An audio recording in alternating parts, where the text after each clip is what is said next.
Heart of the Earth, Aelis and the Forest's Awakening.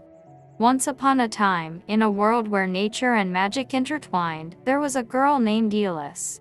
She lived in the ancient forest of Elvareth, where trees whispered secrets and animals spoke the language of the earth. Her dress was not sewn by human hands but woven by the forest itself, crafted from moss, vines, and the breath of the wind. It was a living thing, ever-changing, mirroring the heartbeat of the woods around her. Beside her stood a creature, half deer, half mystery, a guardian of the forest, with horns that seemed to be part of the trees, covered in moss and twisting branches. His name was Aroen, a being as ancient as the first seed ever planted in the soil. He was both her protector and her companion, and together they roamed the forest, ensuring balance and harmony between the world of men and the world of nature. Aelis had a unique gift. She could speak to the forest, and in return, the forest spoke back. Trees would bend their branches in her path, and rivers would part to let her through. Animals, once frightened by human presence, would gather around her, sensing her deep connection to the world that nurtured them. But Aelis' purpose was not merely to exist in harmony with nature. There was a prophecy, an ancient one passed down through the winds of Elvareth, that spoke of a girl clothed in the forest, who would one day protect it from the coming storm. A darkness was creeping closer, one that sought to devour the natural world and replace it with cold, lifeless steel. As the skies grew darker and the wind carried whispers of war, Aelis knew the time had come. She and Aroen would have to travel beyond the edges of Elvareth into the heart of the human world, where the balance had been lost. Together, they were the last hope for saving the only world they had ever known. With every step, Aelis could feel the forest in her veins, the life of every leaf and creature pulsing through her. She was not just a guardian of the forest, she was the forest. And with Aroen by her side, she would face the darkness and fight for the future of both the wild and the world of men. Their journey had only just begun. As Aelis and Aroen ventured deeper into the unknown, the landscape began to shift. The soft embrace of the moss-covered forest floor was replaced by cracked, parched earth, and the songs of birds and rustling leaves faded into an eerie silence. They had crossed the invisible boundary that separated the wild lands from the world of men. The human cities were stark and cold, their towering structures made of steel and stone. They seemed lifeless compared to the vibrant forest Aelis had known. Yet beneath the surface, she could feel the faint pulse of nature, suppressed and hidden, but still there, waiting to be awakened. Aelis moved cautiously, her dress of moss and vines blending into the shadows, while Aroen followed silently behind her, his great horn swaying with the movement of the air. Despite his imposing appearance, the people of the city did not notice them. It was as if the connection Aelis shared with the earth made them invisible to the eyes of those who had long forgotten the magic of the world.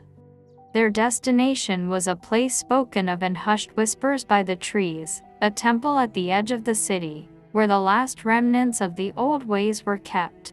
It was here that Aelis hoped to find the answers she needed to stop the darkness that threatened her world. As they approached the temple, a figure stepped out of the shadows. He was tall, with a cloak woven from the night itself, and his eyes gleamed with the knowledge of 1,000 lifetimes. Aelis knew at once that this man was no ordinary human. He was a keeper of the old ways, one of the last of his kind.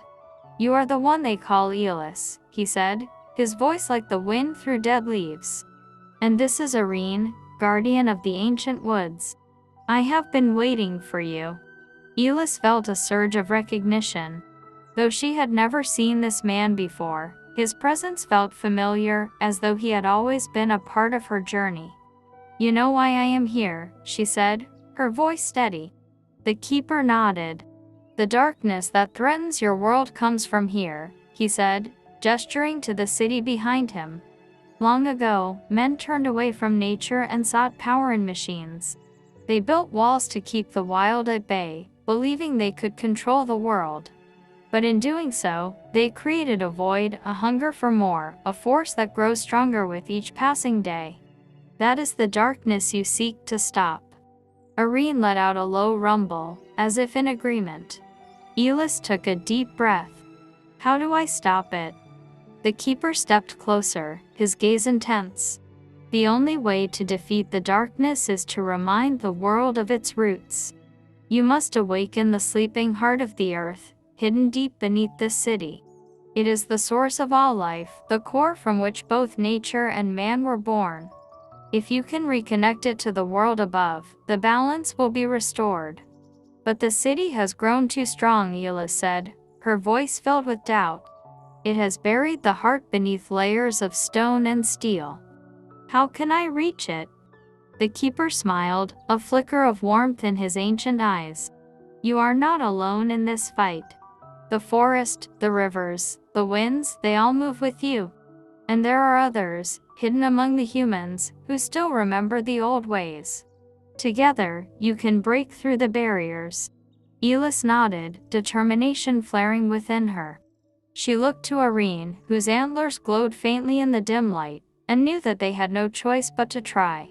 With the keeper leading the way, they descended into the heart of the city, where the darkness had taken hold.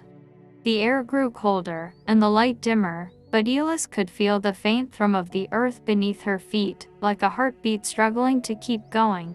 As they reached the center, they found the place where the heart of the earth lay buried, a massive, ancient tree, its roots twisted and gnarled, encased in a prison of stone and iron. The darkness pulsed around it, feeding off its life force. Aelis knelt before the tree, placing her hands on its bark. She closed her eyes, reaching out with her mind, calling to the earth, to the forest, to every living thing. And the earth responded. The ground trembled, and the iron that held the tree began to crack. But the darkness fought back, swirling around them, trying to suffocate the life Aelis was trying to awaken. For a moment, it seemed as though all was lost. But then, Aroen stepped forward. With a mighty roar, he lowered his antlers to the ground, connecting his essence to the earth. The power of the forest surged through him, breaking the last of the chains that bound the tree. Light exploded from the heart of the earth, flooding the city with life. The stone and steel began to crumble, replaced by vines and flowers that grew with impossible speed. The darkness retreated, unable to withstand the force of nature's rebirth. As the light faded, Aelis opened her eyes to see the city transformed. The buildings were still there, but now they were woven with green, living walls of plants and trees. The people, too, had changed. They stood in awe, as if seeing the world for the first time. The keeper placed a hand on Aelis' shoulder. You have done it, he said softly. The balance has been restored. But remember, this is only the beginning. The world will always need protectors, those who can remind us of the connection we all share with the earth.